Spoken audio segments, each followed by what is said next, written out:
작년 겨울은 유난히 추웠습니다. 제주도에는 눈도 굉장히 많이 왔죠. 글쎄요, 제가 잘 기억을 못해서 그러는지 모르겠지만 제가 태어나서 작년이죠. 작년 겨울, 금년까지 이어진 제가 태어나서 제일 추웠던 것 같아요. 그렇게 추운 거는 처음이었던 것 같습니다. 마침 그때 컨퍼런스 기간이고 해서 서울에 있었는데 영하 20도였거든요. 그때가 죽는 줄 알았습니다. 얼마나 추웠으면 제가 너무 추워서 가가지고 바로 롱패딩을 샀겠어요. 이 몸이 이렇게 바깥으로 드러나지를 못하겠더라고요. 너무 추워가지고. 정말 추운 겨울이었습니다. 그런데 그때 제가 얘기 많이 들었어요. 정말 이 겨울이 갈까? 사람들이 그렇게 얘기하더라고요. 이 겨울이 갈까?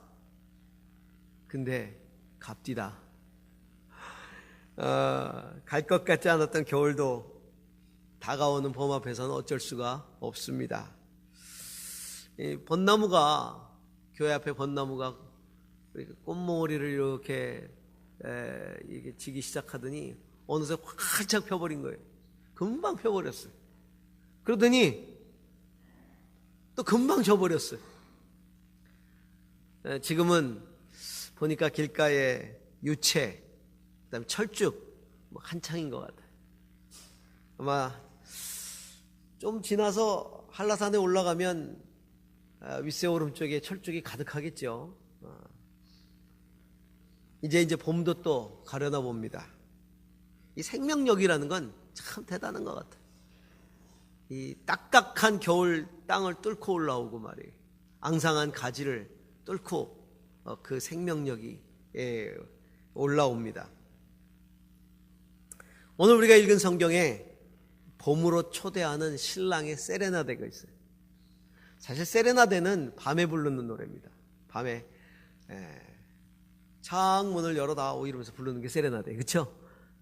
그래서 여인에게 구애를 하는 노래 세레나데인데 사실은 밤에 부르는 노래는 아니지만 봄에 부르는 신랑의 세레나데, 이게 오늘 아가서의 말씀이죠. 나의 사랑 그대 일어나오, 나의 어여쁜 그대 어서오. 겨울은 지나고 비도 그치고 비구름도 거쳤소. 꽃피고 새들 노래하는 계절이 이 땅에 돌아왔소. 비둘기 우는 소리 우리 땅에 들리오. 무화과 나무에는 푸른 무화과가 열려 있고 포도나무에는 활짝 핀 꽃이 향기를 품고 있어. 일어나 나오 사랑하는 이미여, 나의 귀여운 그대 어서 나오. 바위 틈에 있는 나의 비둘기여, 낭떠러지 은밀한 곳에 숨은 나의 비둘기여, 그대의 모습, 사랑스러운 모습을 보여주오. 그대의 목소리를 들려주오.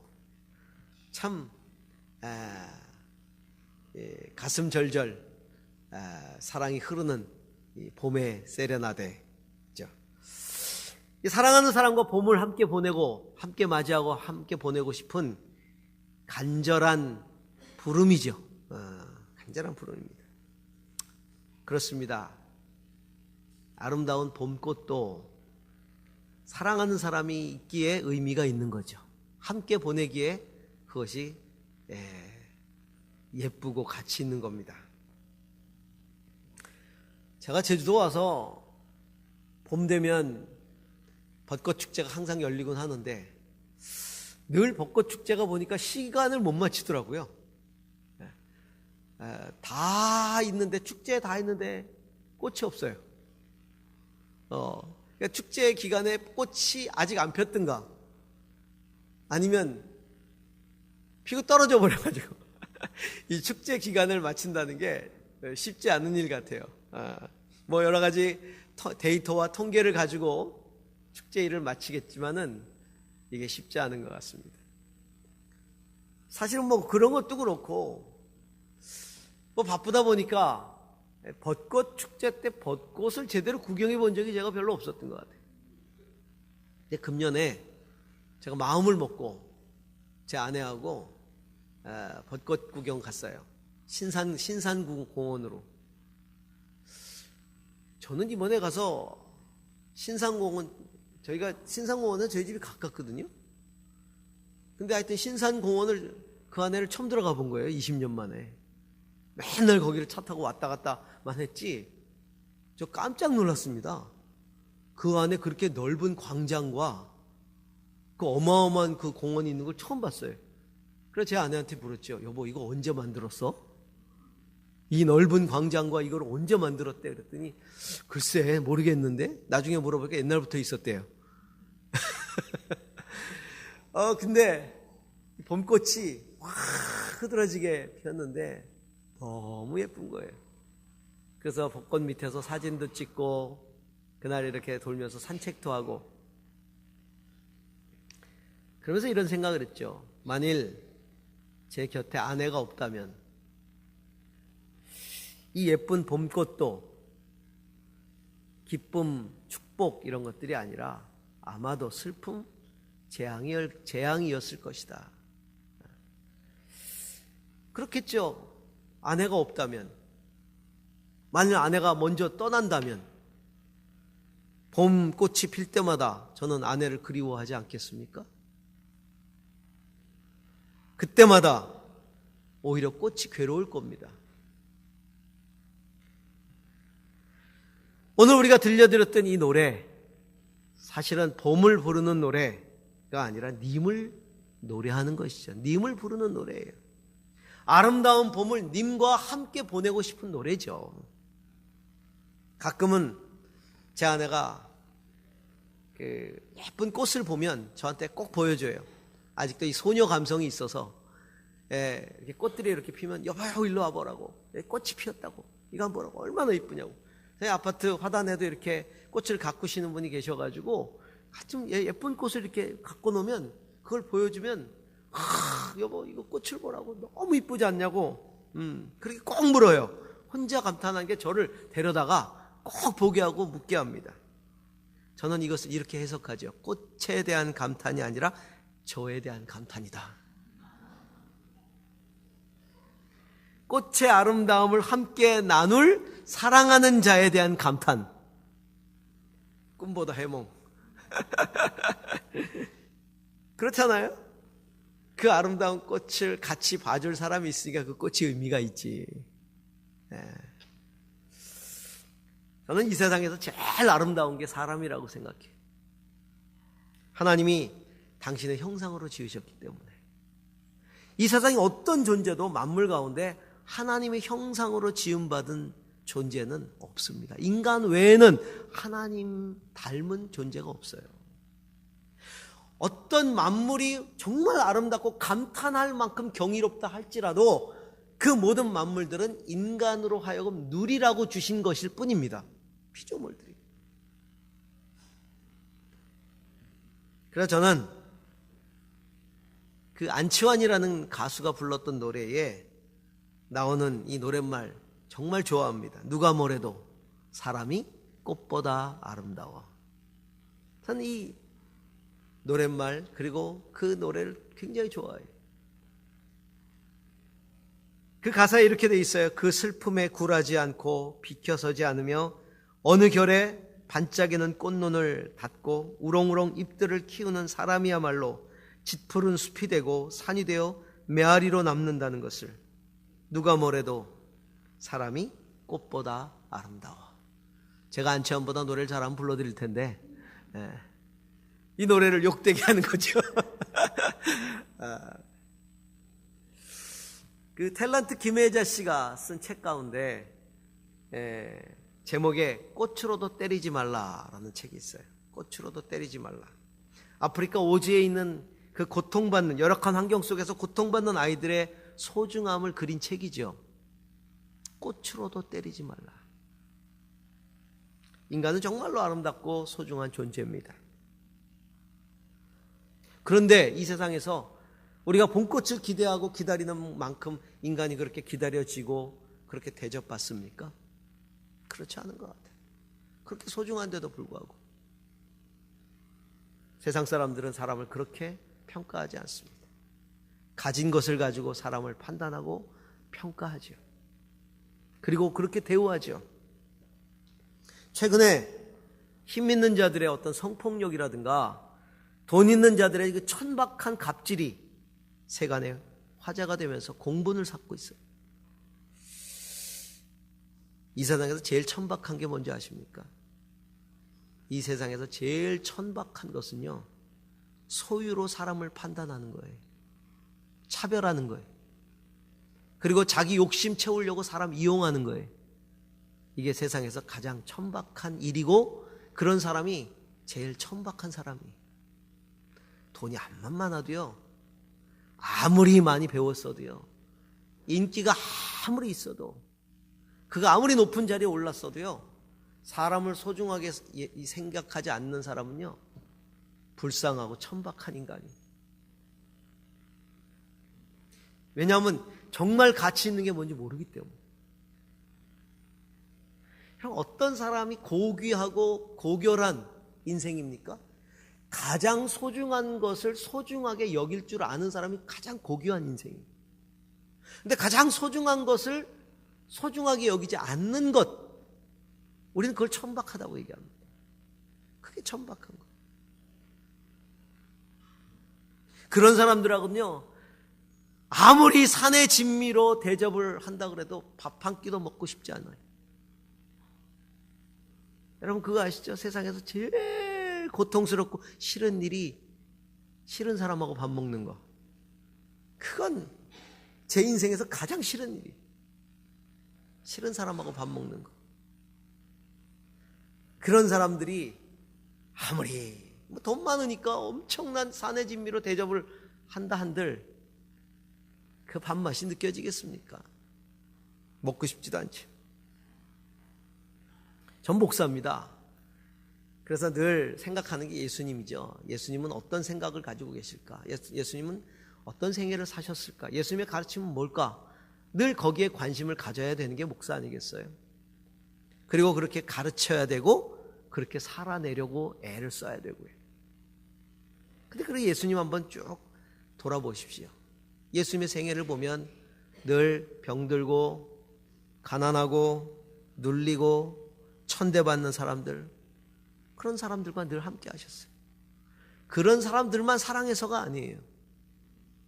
돈 있고 권력 있는 사람들은 예수님의 사랑이 없어도 직접 표현을 안 해도 이미 그들 주변에는 사랑한다는 사람들이 그득하거든. 근데 병들고 눌리고 고통스러워하는, 압제당하는 그런 사람들 곁에는 사람들이 없잖아요. 하나님의 사랑이 떠나면 이 사람들은 생의 의미를 잃어버릴 사람들이죠. 늘 그들과 함께하면서 하나님이 당신들을 사랑한다는 걸 보여주신 거죠. 그렇기 때문에 기득권층, 당시의 정치적이고 종교적인 기득권층에게는 항상 조롱과 비난의 대상이 됐어요. 예수님. 그런 자들과 함께한다는 거예요. 예수님은요, 단 한 번도 사람을 함부로 대하신 적이 없어요. 사람들이 간음하다가 간음하는 현장을 덮쳐서 한 여인을 끌고 왔죠. 그리고 그 생명을 담보로 예수를 시험했어요. 목숨 가지고 논 거죠. 한 여인의 목숨을 가지고 논 거예요. 어차피 죽을 인생, 그때 뭐 간음하다 현장에 잡히면 돌 맞아 죽이니까, 이 돌로 쳐 죽이니까, 돌로 쳐 죽이기 전에 이 돌로 쳐 죽이는 일을 통해서 예수를 시험하자. 이 여인을 어떻게 해야 됩니까? 하고 묻잖아요. 한 여인의 목숨을 가지고 장난질하는 그 앞에서 예수님은 유명한 말씀을 하시죠. 누구든지 죄 없는 자가 먼저 돌로 치라. 그 여인의 생명을 소중하게 다루셨어요. 정죄하지 않죠. 다 돌을 놓고 떠나갔을 때 너를 정죄하던 자들이 어디 있느냐? 나도 너를 정죄하지 않으니 가서 다시는 죄를 짓지 말라. 그리고 그 여인을 새로운 삶으로 이끄셨어요.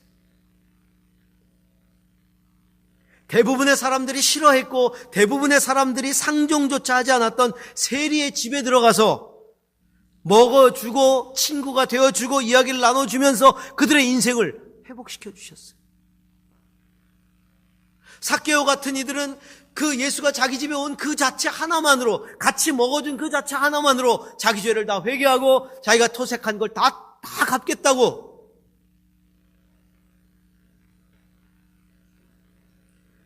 그래서 예수의 별명이 세리와 창기의 친구였어요. 먹기를 탐하고 포도주를 즐기는 자, 예수의 별명이었어요. 늘 그들과 함께 친구가 되어 주었기에. 종교적으로 금했던 안식일에 병을 고쳐주는 일을 주저하지 않으셨어요. 그러면서 사람이 안식일을 위하여 있는 것이 아니라 안식일이 사람을 위하여 있는 것이다 라고 말씀하셨죠. 예수님의 항상 가장 중요한 관심은 사람이었고 영혼이었고 영생이었습니다. 세상 절기는요 반복이 됩니다. 봄, 여름, 가을, 겨울 반복이 됩니다. 꽃은 다시 피게 돼 있죠. 봄은 다시 올 것입니다. 사람은 살아가는 동안 그 반복되는 과정을 지켜봅니다. 그리고 다시 찾아오는 봄들을 맞이하면서 그 꽃들을 보면서 기뻐하고 즐거워하지요. 환호성을 지릅니다. 와, 맨날 보는 꽃인데 그래도 다시 찾아오는 걸 보면서 와, 꽃이 피었다. 벚꽃이 피었다. 환호성을 부릅니다. 우리가 지켜보는 계절은 돌고 돌아 늘 다시 오지만 안타깝게도 그것을 지켜보는 인생은 그렇지 못하다는 거죠.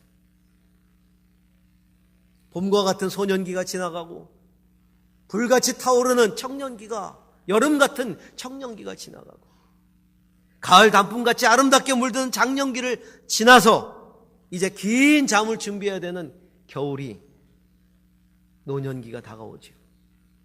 그러면 인생은 끝이, 또다시 봄이 오지 않습니다. 그걸로 끝입니다. 인생의 계절은 그렇게 끝이 납니다. 인생은 한번 피었다가 져버리는, 리허설이 없는 단막극이잖아요. 인생이 리허설이 있다면 얼마나 좋겠습니까? 다음 본 공연 때는 내가 진짜 잘 살 텐데. 여러분 잘 살고 계십니까? 한 번밖에 없는 인생 잘 살고 계세요? 제가 언젠가 누군가 약속을 했어요. 저는 사실은 약속을 굉장히 중요하게 생각해요. 시간을 지키는 걸 저는 굉장히 중요하게 생각합니다. 저는 지각하는 걸 정말 싫어해요. 근데 제가 어떤 분하고 약속을 했는데 너무 늦었어요. 제가 한참 기다렸죠. 왔어요. 제가 이렇게 얘기했습니다. 너는 한 번밖에 살지 못하는 내 인생의 시간을 빼앗았다. 그렇잖아요. 돌아올 수 없는 시간이잖아요. 이거는 지나가 버린 거잖아요. 돌아올 수 없는 그 시간, 내 인생을 지나가 버리게 만들었어요. 그 사람 기다리느라고. 기분 나빴겠지. 근데 거기는 기분이 나쁜 거고 난 생을 빼앗긴 거고. 근데 정말 이상하죠? 연애하던 시절에요, 제 아내를 기다리던 시간은 절대로 아깝지 않았어요. 약속 시간보다 먼저 가요. 30분, 1시간 먼저 가서 기다립니다.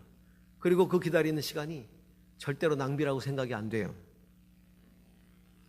이것이 뭐예요? 시간의 상대성이에요. 이게 상대성이에요. 왜 이런 시간은 아깝지 않고 저런 시간은 아깝고? 가치 때문에 그러죠. 사랑이라는 가치 때문에. 사랑하기 때문에 그 시간이 아깝지 않은 거예요. 여러분, 홀로 맞이하는 봄, 홀로 맞이하는 꽃. 사실 저는 이게 너무 싫었어요. 봄만 되면 꽃이 피는데 나 혼자 꽃을 보고 있는 게 너무 싫은 거예요. 제가 대학교 4학년 때 결혼했어요. 물론 군대 갔다 와서지만.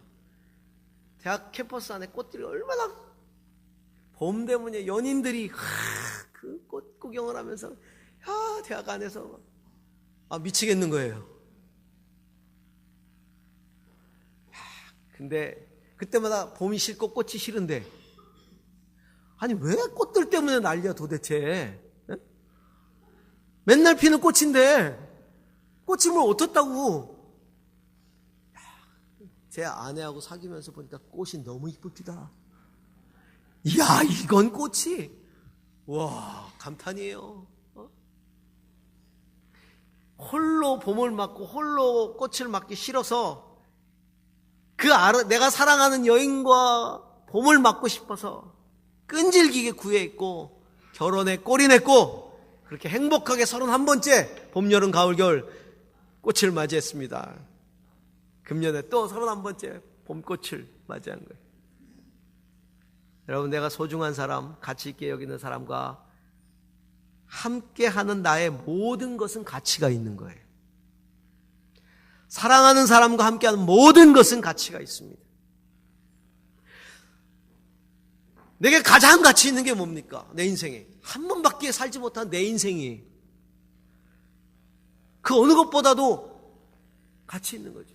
사람이 자기 생명을 잃으면 무슨 소용이 있으리요? 한 번밖에 없는 생명, 내 인생을 누구와 어떻게 보내느냐가 내 인생의 가치를 결정하는 거예요.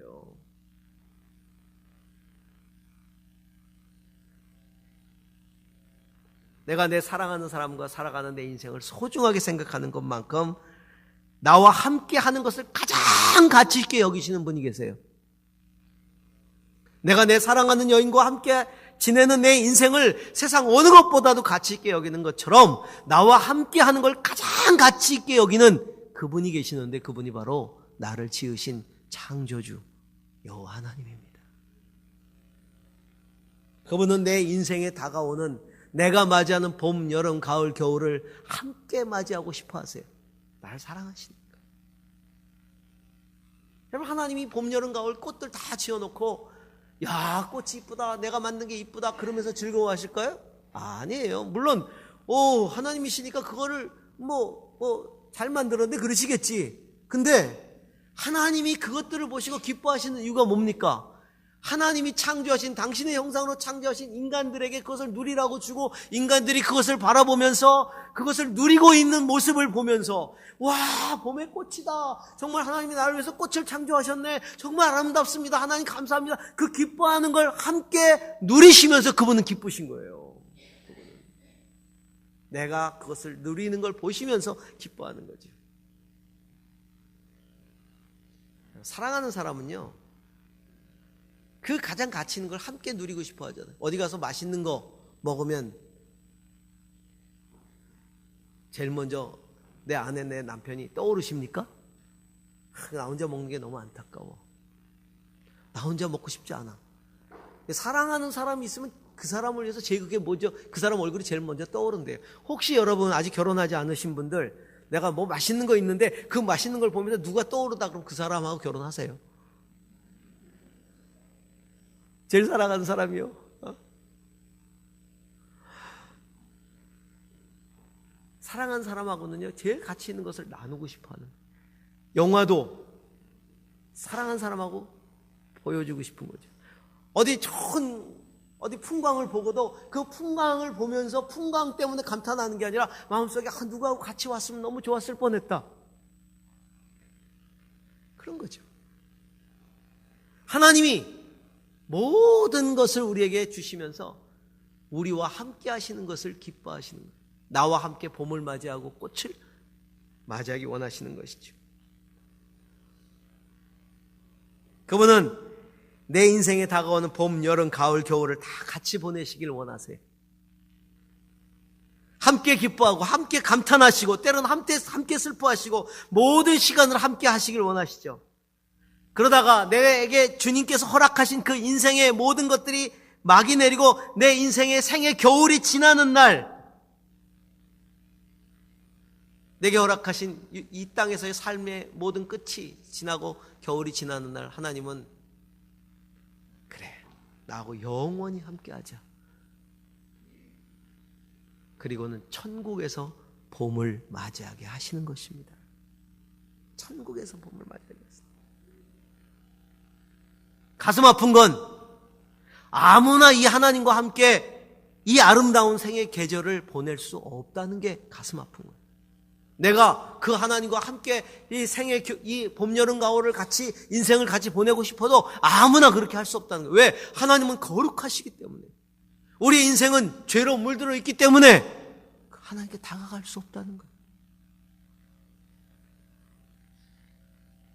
모든 사람이 죄를 범하였으며 하나님의 영광에 이르지 못하더니, 모든 사람이 죄를 범해서 하나님의 영광에 이르지 못한다고 성경은 분명히 우리에게 말하고 있어요. 그렇다고 하나님 포기하시나요? 나와 함께 맞이하는 봄을 포기하시나요? 그렇지 않아요.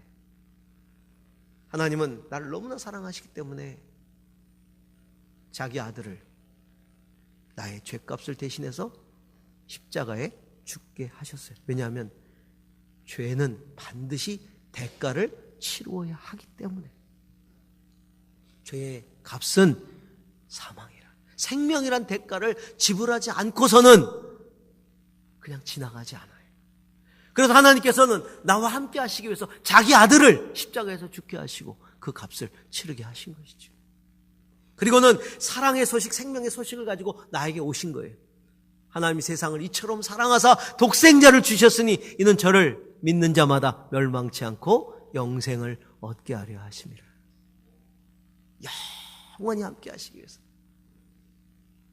여러분, 영생의 기쁨이 뭡니까? 사랑하는 그와 영원히 같이 하니까 영생이죠. 지옥도 영생입니다. 재앙의 영생이죠. 사랑하는 사람과 영원히 함께하는. 그러니까 하나님이 나와 영원히 함께하고 싶어하는, 이게 영생이, 그 사랑으로 우리를 부르고 계시는 겁니다. 나와 함께 생명을 깨우는 하늘의 봄을 맞자. 생명을 깨우는 하늘의 봄을 맞이하자. 그러면서 나를 초대하고 계시는 거예요. 자기 아들을 십자가에 죽게 하시고 설레임으로, 오히려 설레임으로 나를 기다리고 계시는 거예요. 겨울은 지나고 비도 그치고 비구름도 거쳤어. 꽃 피고 새들 노래하는 계절이 돌아왔어. 사랑하는 이미여, 나의 귀여운 그대 어서 나오. 그대의 사랑스러운 모습을 보여줘. 그대의 목소리, 그 고운 목소리를 들려줘. 오히려 그분이 사랑하는 여인을 기다리듯 가슴 설레임으로 우리를 기다리고 계시는 것이죠. 우리의 응답, 그것을 바라고 계시는 거예요. 그 응답이 뭡니까? 믿음입니다. 믿음은 함께 봄을 맞이하고 싶은 하나님의 부름에 응답하는 게 믿음이에요. 사랑에 대한 반응, 이게 믿음입니다. 하나님의 사랑에 대한 반응. 그래서 오늘 요한일서 4장 8절에 하나님의 사랑이 우리에게 이렇게 드러났으니 하나님이 자기 외아들을 세상에 보내주셔서 우리로 하여금 그로 말미암아 살게 해주신 것입니다.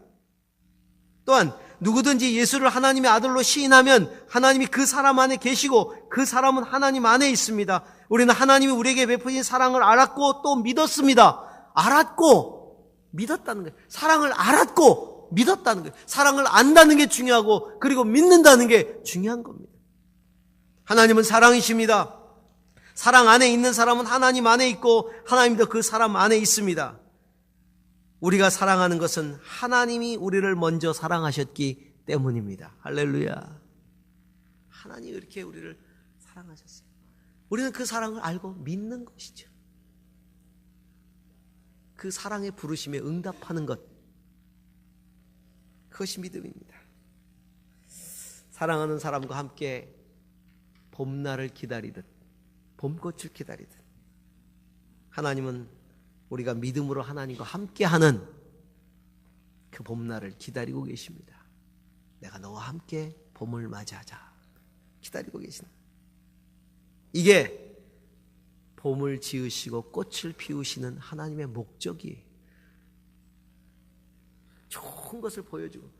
그럼 그런 생각 안 드세요?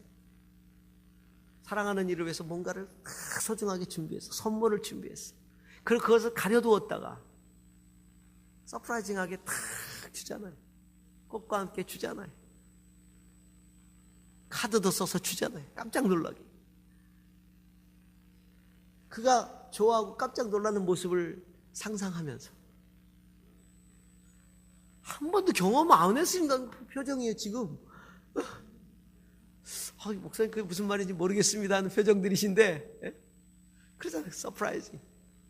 하나님이 그러실 것 같아요. 겨울에 내내 꽃을 딱 준비하셨다가 그 꽃을 딱 피우실 때 뭘 기대하실까요? 그걸 보고 기뻐할 우리를 바라보시면서 준비하고, 그래, 나와 함께 봄꽃을 맞이하자. 너를 위해서 내가 준비했다. 제가 오늘 카페를 갔더니 카페에 이런 글이 쓰여 있었어요. 당신이 따뜻해서 봄이 왔습니다. 당신이 따뜻해서 봄이 왔습니다. 만물의 이치를 사람의 가치 안에서 찾으려고 하는 아름다운 글귀지요. 그렇죠? 당신이 따뜻해서 봄이 왔다고 사람의 가치 안에서 만물의 이치를 해석해내려고 하는, 이게 하나님 마음이, 저는 그 글귀를 보면서 이게 하나님 마음이다. 하나님 말씀하십니다. 너 때문에 봄이 다시 왔다. 내가 있으니 봄이 따뜻하구나. 자, 금년 봄, 생명을 깨우는 하늘의 봄으로 하나님과 함께 보내시지 않겠습니까? 마음의 문을 여십시오. 주님께 나아가세요. 주님을 내 마음에 모셔드리세요. 내가 오니 봄이 왔다. 내가 오니 봄이 왔다. 가슴 찡하게 다가옵니다. 기도하십시다.